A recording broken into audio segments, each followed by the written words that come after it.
तो दोस्तों, अगर आप हरियाणा में रहते हैं तो हरियाणा रोडवेज़ का सफ़र आपने कभी ना कभी तो ज़रूर किया होगा। और बहुत सारे लोग आप देखते हैं कि हरियाणा रोडवेज़ में सफ़र करना पसंद इसलिए भी करते हैं क्योंकि एक तो पंक्चुअलिटी के हिसाब से आप देखेंगे तो और प्रदेशों से अगर आप तुलना करें तो हरियाणा परिवहन काफ़ी बेहतर स्थिति में आपको दिखता है। और दूसरा ये है कि रोडवेज़ की बसों में भी आप देखते हैं कि जो समय है आपका वो बचता है। और एक तरीके से आप ये भी कह सकते हैं कि रोडवेज़ की बसों में जो यात्रा करना है वो थोड़ा सा कन्वीनियंट है हरियाणा के अंदर लोगों के लिए। और इसलिए अगर आप हरियाणा में रोडवेज़ का सफ़र करते हैं तो यहाँ पर भी कुछ बड़ा ऐलान मुख्यमंत्री के द्वारा किया गया है। ये क्या ऐलान है मैं आपको इस वीडियो में बता रहा हूँ।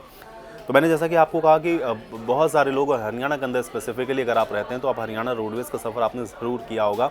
और ज़्यादातर लोग अगर आप देखें कि ट्रांसपोर्टेशन का अगर मीडियम आप देखें तो रोडवेज़ बसों को प्रेफर करते हैं हरियाणा के अंदर ट्रैवल करने के लिए। तो इसलिए मैं आपको बता रहा हूँ, एक बड़ी घोषणा है।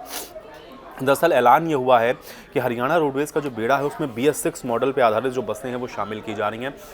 तो ये इसलिए भी मैं आपको बता रहा हूँ, देखिए इसके दो पहलू हैं। पहला तो ये है, इस समय आप देख रहे हैं कितना पोल्यूशन फैला हुआ है। तो जो मोड ऑफ ट्रांसपोर्टेशन आपका है वो कैसे आपके जो पर्यावरण है उसके साथ एक मेल जोल उसका हो सके, वो संतुलित वे में हो कि उसमें ज़्यादा पोल्यूशन ना हो, इस पर भी फोकस है। तो BS6 मानक की जो बसें हैं वो बहुत जल्दी हरियाणा परिवहन के बेड़े में शामिल होने वाली हैं।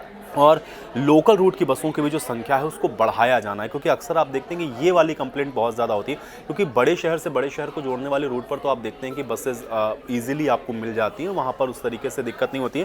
लेकिन जो छोटे रूट हैं, जो लोकल रूट्स हैं, वहाँ पर आप देखें कि अक्सर ये शिकायत होती है। और स्पेशली आप देखते हैं कि स्टूडेंट्स भी अक्सर ये कहते हैं कि सुबह आने जाने या ऑफिस की टाइमिंग के समय में बसों में काफ़ी भीड़ हो जाती है। तो उन रूट्स पर भी जो बस हैं उनको बढ़ाने की घोषणा की गई है मुख्यमंत्री की तरफ से। और ये बहुत जल्दी इम्प्लीमेंट होने वाला है, क्योंकि हरियाणा सरकार को से ऑलरेडी बसों के लिए ऑर्डर दे दिए गए हैं। तो ये जैसे जैसे बसें वर्कशॉप से रेडी होती जाएंगी वैसे वैसे ये अलग अलग डिपो में आप देखेंगे पहुंच जाएंगी। और ये जो प्रक्रिया है वो बहुत जल्दी पूरी होगी। इसके अलावा गुरुग्राम और फरीदाबाद के लिए 100 अतिरिक्त बसें भेजी जा रही हैं। फरीदाबाद और गुरुग्राम का जिक्र मैं इसलिए कर रहा हूँ क्योंकि ये हरियाणा के दो सबसे महत्वपूर्ण शहर हैं। और इन दोनों ही जगहों पर मोड ऑफ ट्रांसपोर्टेशन को कैसे और बेहतर करना है, कैसे इसको और कन्वीनियंट बनाना है लोगों के लिए, ताकि लोग पब्लिक ट्रांसपोर्ट का यूज़ करें और ज़्यादा से ज़्यादा करें। क्योंकि फरीदाबाद और गुरुग्राम, पोल्यूशन वाली जो बात मैंने आपसे कही थी, ये वो ज़िले हैं या ये वो शहर हैं जहाँ पर आप देखते हैं कि सबसे ज़्यादा पोल्यूशन इस समय देखने को मिल रहा है। तो वहाँ पर भी इसका जो लाभ है वो लोगों को मिलेगा। तो अब ये एक बड़ी फैसिलिटी है जो कि आपको मिलने वाली है और जो ऐलान किए गए हैं बहुत जल्दी आपको ग्राउंड पर भी देखेंगे। उम्मीद करता हूँ कि जानकारी आपको अच्छी लगी होगी। मिलते हैं अगले वीडियो में।